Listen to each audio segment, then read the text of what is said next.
The significance of lying is that children, just like adults, lie because they are stressed out and scared. That's like principle number one that you have to understand.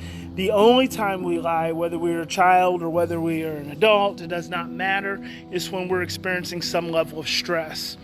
And it's a brain-based state that we're actually experiencing, because in the moment, so I want you to think about this. In the moment when you ask a child a question, they already know that they have done something wrong, right? You know too that the child has done something wrong. That's why you're asking them the question. So what you have to keep in mind is that because of the situation the child is in, they're already in an escalated state of stress within their brain. Their amygdala is already activated, okay? So when you ask the child, did you eat the chocolate chip cookies?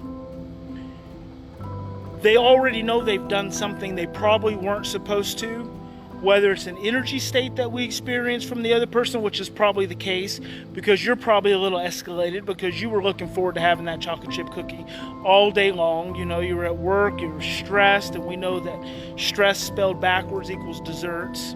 So you're looking forward to having that chocolate chip cookie. You get home, there are no chocolate chip cookies. So you know, you look at your child, you see the chocolate on his mouth, all in his teeth, and he knows just by the energy that he wasn't supposed to eat the chocolate chip cookie.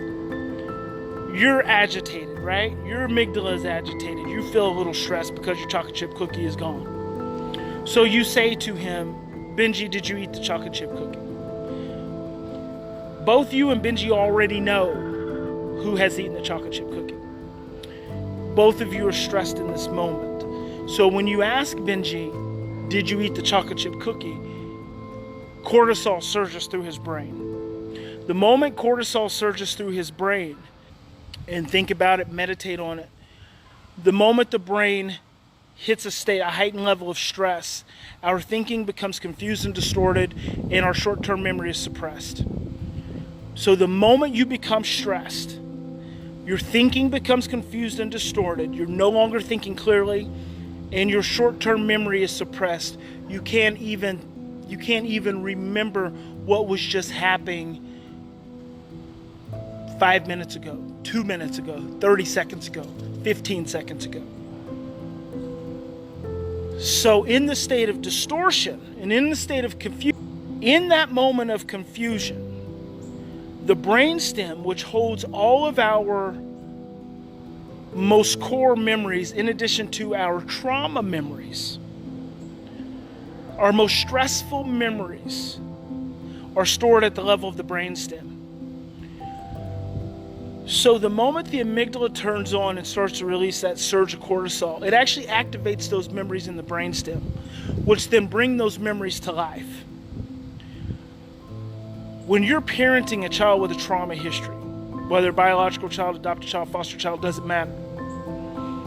Even when you're dealing with an adult in this situation,